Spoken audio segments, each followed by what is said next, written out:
Hello everyone and welcome back to another episode of the Quickflicks. Last week we talked about the original Mortal Kombat, and now that I've seen the new Mortal Kombat 2021, here are my thoughts. Mortal Kombat 2021 follows Cole Young, a MMA fighter who is tasked with finding the other champions of Earthrealm to defend against Outworld and Shang Tsung's forces.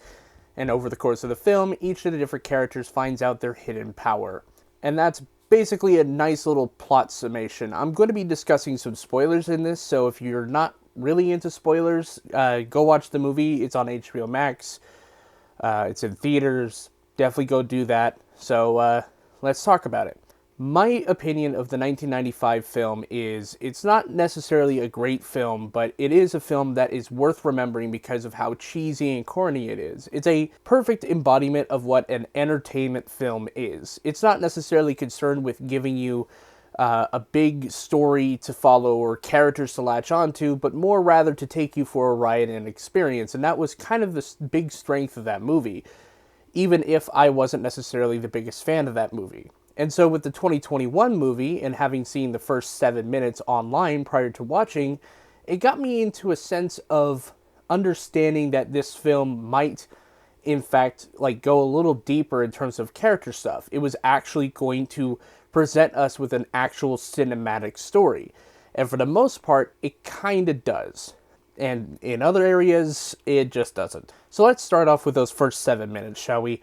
The first 7 minutes is actually a recreation of the origin story, the feud, if you will, between Scorpion and Sub-Zero, where Scorpion's family is murdered in cold blood by Sub-Zero. And it's actually a pretty good setup for most of what happens next because of the fact that the whole main, plot device of this whole thing is the rivalry between Sub-Zero and Scorpion. The fact that Sub-Zero's clan wants to get rid of Scorpion's whole lineage in order to, eradicate him from existence. And when Sub-Zero fails in that attempt because of the fact that, Scorpion has a descendant, the entire movie after that point you could view as Terminator, but with Mortal Kombat.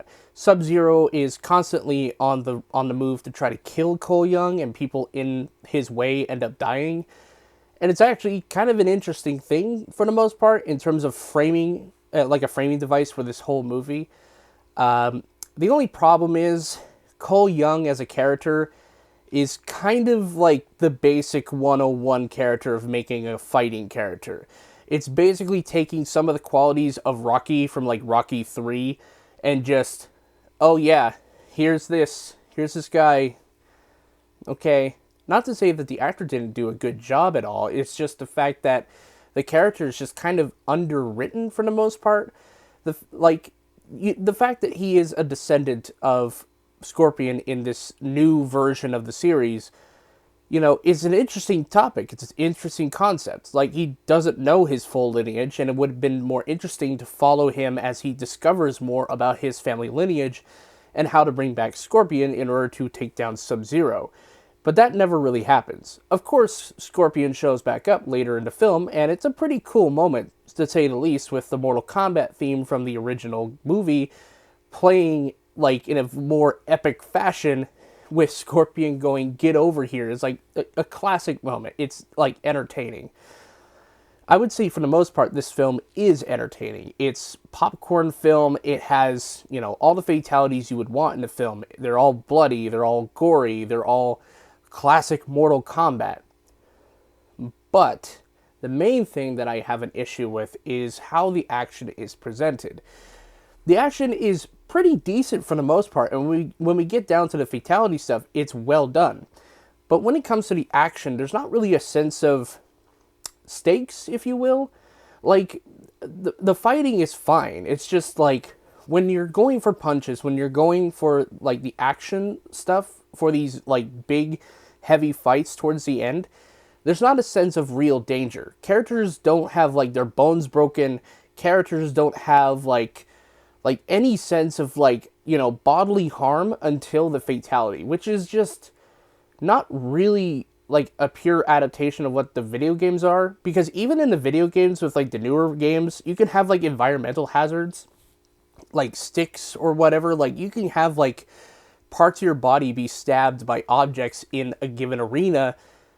And granted, they're still moving, which is kind of unrealistic, but there needs to be a sense of like weight to these fights. And the way that these are edited too, there's so much coverage in a lot of these fights that it just ends up being that the editor was, or the director or whatever, thought that they wanted to use all the shots rather than having purposeful shots in terms of having to present the action.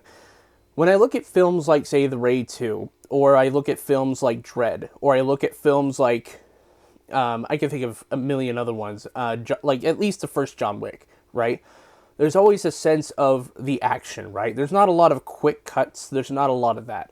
And this movie has that issue. There's a lot of moments in the fights that have just so many cuts that just, it ends up being jarring, and it doesn't necessarily get you in the sense of, like, the fights itself. Like, that's just my opinion on that. I think for the most part, in terms of the actual film, I think it's mostly fine. I think it's a really entertaining popcorn film, much like the original film, but it doesn't necessarily have the same quality of cheesiness. There is still comedy, though, and Kano is definitely, like, the biggest standout. He had so many great moments in this movie, which is kind of weird, to be honest, because he's generally seen as a villain of sorts in the Mortal Kombat universe. So it is kind of weird that he gets most of the laughs, but it is also still entertaining nonetheless. As far as the other characters are concerned in this movie, they're not necessarily interesting either. There's just not enough dedication or anything to like make them compelling or to really be like, oh, that's interesting. And there's certain characters that are introduced later on that like, oh yeah, I have a beef with Kano because I was part of the Black Dragon clan and he betrayed me or some bullshit like that, right? But it comes at such a late point in the game that it just ends up being, I feel like this would have been better if it was an HBO Max series rather than a movie being distributed on a big screen. Like, maybe if, like, the final, like, bit of the Mortal Kombat TV series was, like, a movie and they put it in theaters, that would be pretty interesting. And in speaking of the whole series thing, there's supposed to be 4 more films in this franchise, and that makes sense considering that the film's ending doesn't necessarily have a solid conclusion. Like, there is a conclusion for Cole Young having taken down Sub-Zero with his ancestor Scorpion, but there isn't like a full sense of like a completeness. At least with like the 1995 film, there was a sense of completeness because the main villain of that film, Shang Tsung, was defeated. But something to consider for the filmmakers going forward. If you want to make a good Mortal Kombat movie, choose your shots wisely. Don't use all of your coverage. Editing is key when it comes to like the fight sequences, and having too much coverage can lessen the impact of a scene. Also, make the fight sequences have more weight. I understand the fatalities are going to be over the top anyway, but if we don't see the main characters kind of like struggling to get to that point when they have to do their fatality, there's not enough like suspense in that. So if you're going to do a sequel, definitely keep those in mind if you're going to make a really entertaining movie. Also, expand more on Cole. If the next movies are going to continue to follow Cole, I just want that character to have much more depth in the next movie.